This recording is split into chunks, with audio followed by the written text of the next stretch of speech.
ओम नमः शिवाय। इस कथा के बिना अधूरा है सोमवार का व्रत। भगवान शिव पूरी करेंगे सभी इच्छाएं।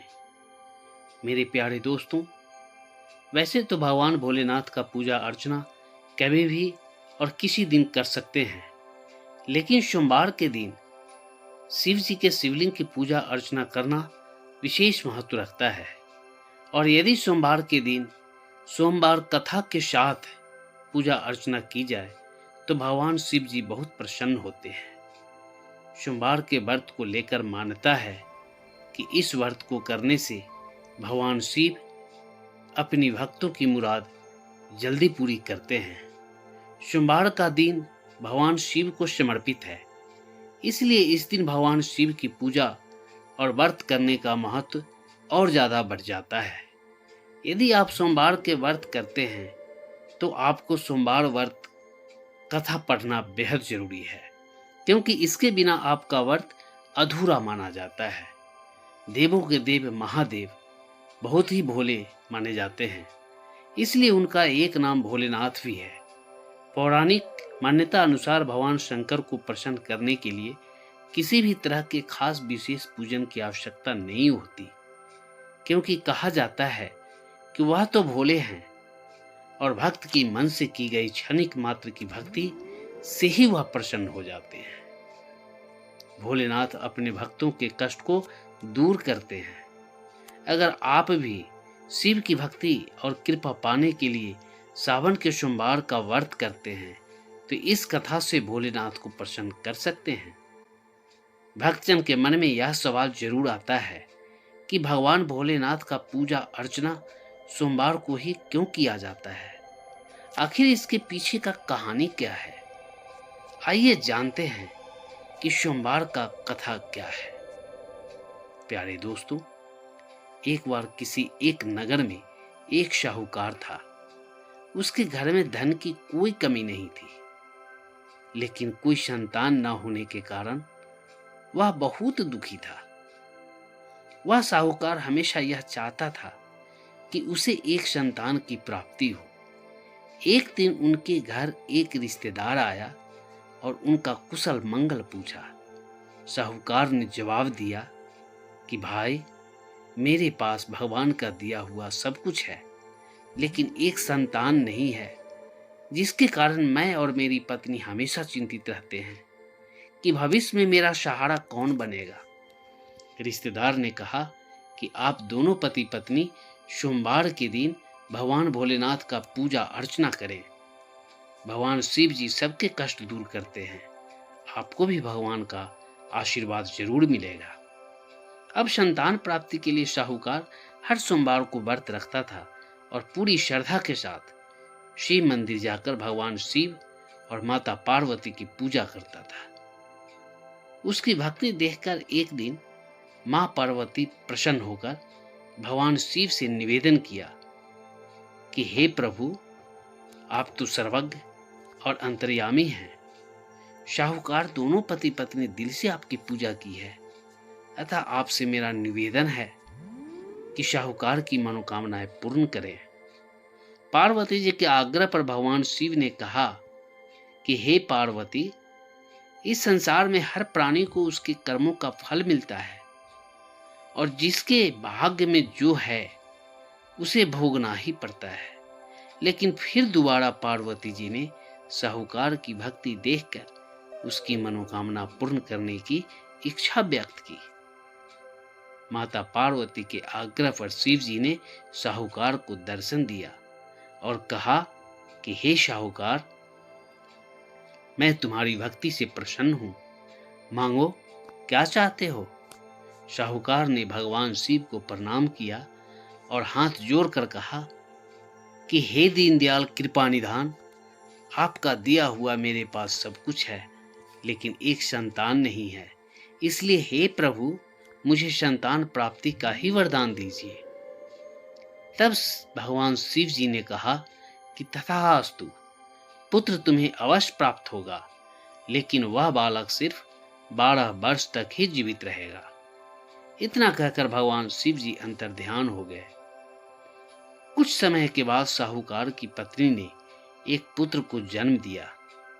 जब वह बालक 11 वर्ष का हुआ तो उसे पढ़ने के लिए काशी भेज दिया गया। साहूकार ने पुत्र के मामा को बुलाकर उसे बहुत सारा धन देते हुए कहा कि तुम इस बालक को काशी विद्या प्राप्ति के लिए ले जाओ। तुम लोग रास्ते में यज्ञ कराते जाना और ब्राह्मणों को भोजन दक्षिणा देते हुए जाना। दोनों मामा भांजे इसी तरह यज्ञ कराते और ब्राह्मणों को दान दक्षिणा देते काशी नगरी निकल पड़े। इस दौरान रात में एक नगर पड़ा जहां नगर के राजा की कन्या का विवाह था, लेकिन जिस राजकुमार से उसका विवाह होने वाला था वह एक आंख से काना था।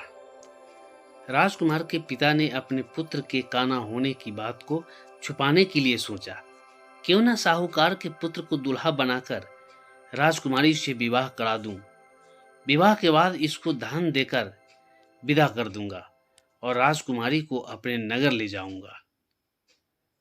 लड़के को दूल्हे के वस्त्र पहनाकर राजकुमारी से विवाह करा दिया गया। साहूकार का पुत्र ईमानदार था, उसे यह बात सही नहीं लगी, इसलिए उसने अवसर पाकर राजकुमारी के दुपट्टे पर लिखा कि तुम्हारा विवाह तो मेरे साथ हुआ है, लेकिन जिस राजकुमार के संग तुम्हें भेजा जाएगा वह एक आंख से काना है। मैं तो काशी पढ़ने जा रहा हूं। जब राजकुमारी ने चुन्नी पर लिखी बातें पढ़ी तो उसने अपने माता पिता को यह बात बताई। राजा ने अपनी पुत्री को विदा नहीं किया, फिर बाराती वापस चली गई। दूसरी ओर साहूकार का लड़का और उसका मामा काशी पहुंचे और वहां जाकर उन्होंने यज्ञ किया। जिस दिन लड़का 12 साल का हुआ उस दिन भी यज्ञ का आयोजन था। लड़के ने अपने मामा से कहा कि मेरी तबीयत कुछ ठीक नहीं है। मामा ने कहा कि तुम अंदर जाकर आराम कर लो। शिव जी के वरदान अनुसार कुछ ही देर में उस बालक के प्राण निकल गए। मृत भांजे को देख उसके मामा ने विलाप करना शुरू किया। संजोगवश उसी समय शिव जी और माता पार्वती जी उधर से भ्रमण करते जा रहे थे। पार्वती माता ने भोलेनाथ से कहा, स्वामी, मुझे इसके रोने का स्वर सहन नहीं हो रहा। आप इस व्यक्ति के कष्ट को अवश्य दूर करें। जब शिव जी मृत बालक के समीप गए तो वह बोले कि यह उसी साहूकार का पुत्र है जिसे मैंने 12 वर्ष की आयु का वरदान दिया था। अब इसकी आयु पूरी हो चुकी है। लेकिन मातृभाव से विभोर माता पार्वती ने कहा कि हे महादेव, आप इस बालक को और आयु देने की कृपा करें, अन्यथा इसके वियोग में इसके माता पिता भी तरफ तरफ कर मर जाएंगे। माता पार्वती के पुनः आग्रह पर भगवान शिव ने उस लड़के को जीवित होने का वरदान दिया।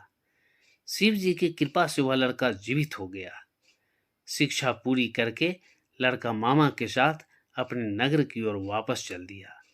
दोनों चलते हुए उसी नगर में पहुंचे जहां उसका विवाह हुआ था।